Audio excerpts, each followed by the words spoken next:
به نام خدا سلام عرض میکنم، امیدوارم که حالتون خوب باشه. میخواستم همین ابتدای کار ازتون تشکر کنم بابت تماشای ویدیوی قبلیمون و اینکه ازتون میخوام همین ابتدا لطفاً کانال ما رو سابسکرایب کنید و اون زنگوله بالش رو بزنید که هر وقت براتون ویدیو آپلود کردیم نوتیفیکیشنش براتون بیاد و اینکه من آیدی اینستاگرام این بالا میذارم، اگر دوست داشتید فالو کنید خوشحال میشم. موضوع امروزی که براتون در نظر گرفتم، میخوام یه سری جملاتی رو بهتون بگم که اصلا نباید تو رابطه گفته بشه و اگر شریک شما همچین حرفی رو میزنه خیلی زود باید در مورد رابطتون تصمیم جدی بگیرید که آیا میخواید تو اون رابطه بمونید یا نه، که بیشتر میخوام به این هدف برسید که اصلا با چه فردی تو رابطه هستید و اصلا ارزش موندن اون شخص داره یا نه. در اصل اینا جملاتی هستن که تو رابطه به هیچ عنوان نباید گفته باشه. با من همراه باشید، کمکتون میکنم.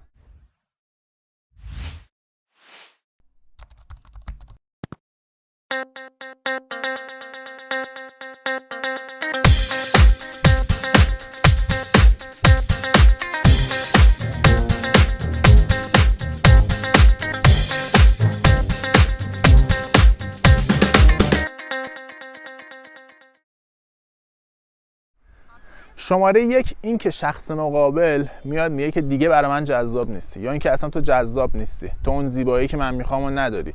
اگر میخوای اون زیبایی که من میخوام داشته باشی باید این تغییرات رو داشته باشی. ببینید، زمانی که یه رابطه یه تایم های طولانی ازش گذشته، خب دو تا شریک با هم صمیمی هستن، یه سری حرفا رو میتونن به هم بزنن، اونم نه با این لحن که مثلا طرف مقابل به زیبایی خودش، به اون ارزش خودش شک کنه.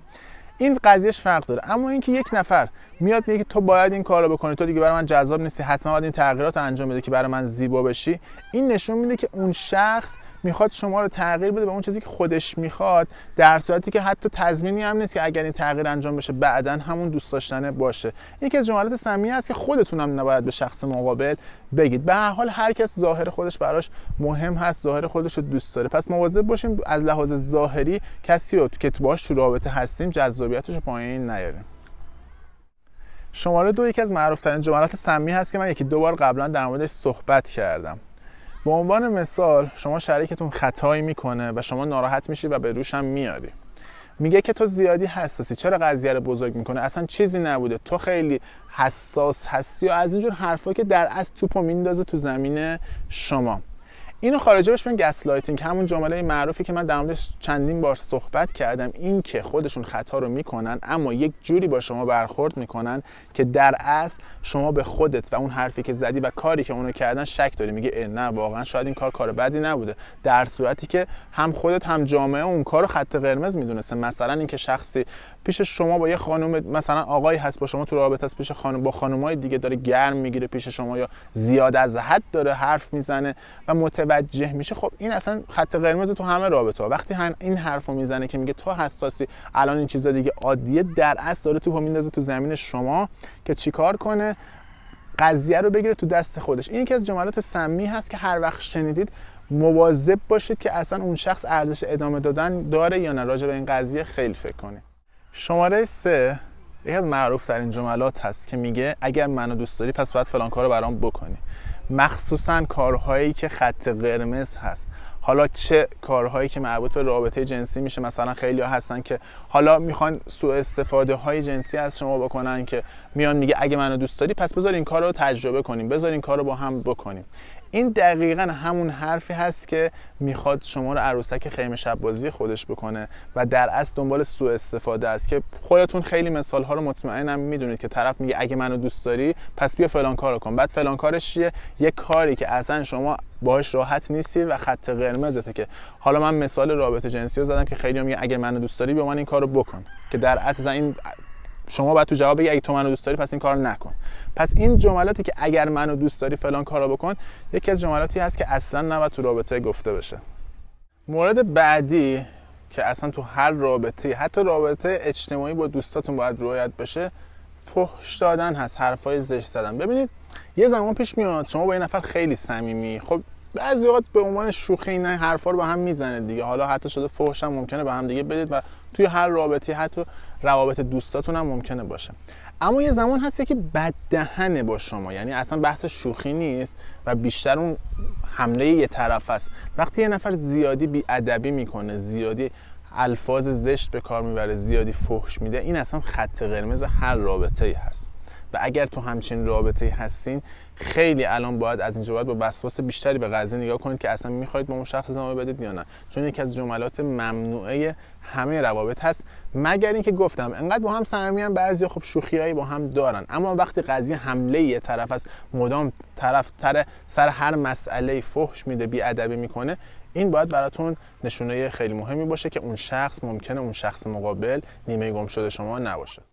مورد بعدی مربوط میشه به اعمال ما. ببینید زمانی پیش میاد که ما تو رابطه به طرف مقابل میگیم تو باعث شدی من فلان کارو بکنم، تو منو کاری کردی، عصبانی میشم، در صورتی که تو زندگی هیچکس مسئول اعمال ما نیست. خب ما وارد رابطه شدیم به هم دیگه کمک کنیم، نمیتونیم بگیم که اون شخص مسئول کار ما. اگر فردی میاد مدام به شما میگه که تو کاری کردی که من فلان تصمیم بگیرم، تو کاری کردی من عصبانی بشم، تو کاری کردی که من مثلا همچین رفتار زشتی رو انجام بدم، تو کاری کردی که اصلا مثلا من با تو بد برخورد کنم، نه، هیچ کس مسئول اعمال ما نیست. ما در نهایت خودمون میتونیم برای خودمون تصمیم بگیریم. پس اگر فردی مدام کارهای اشتباهی که انجام میده رو میندازه گردن شما، این جملات اصلا نباید تو رابطه گفته باشه و این نشونه خوبی نیست. مورد بعدی که من خیلی میبینم میگن تو روابطشون، حالا تو ازدواج، تو رابطهشون، اینه که به عنوان مثال موقع بحث یا دعوا میگن که آره من خیلیا بودن ولی تو رو انتخاب کردم، مثلا من گزینه‌های بهتری هم داشتم ولی مثلا چرا اومدم تو رو انتخاب کردم، یا یه جورایی منت گذاشتن، اینکه من به قول خودمون آپشن زیاد داشتم اما حالا لطف کردم به تو، اومدم با تو توی رابطه. خب وقتی این حرفو یکی میزنه در اصل داره ما رو بی ارزش میکنه و در اصل داره منت میذاره سر ما که با ما تو رابطه هست، در صورتی که خب هر آدمی آپشن داره، هر آدمی گزینه ممکن بوده زیاد داشته باشه، ولی وقتی وارد رابطه میشی دیگه نباید بیای گذشته تو و حالا اون گزینه هایی که داشتی رو به طرف مقابل بگی و یه جوری با طرف مقابل صحبت کنی که انگار مثلا بهش لطف کردی. پس این هم میشه یک گزینه دیگه که یکی از جملاتی هست که حتی خودتون هم به هیچ عنوان نباید تو رابطه بگین.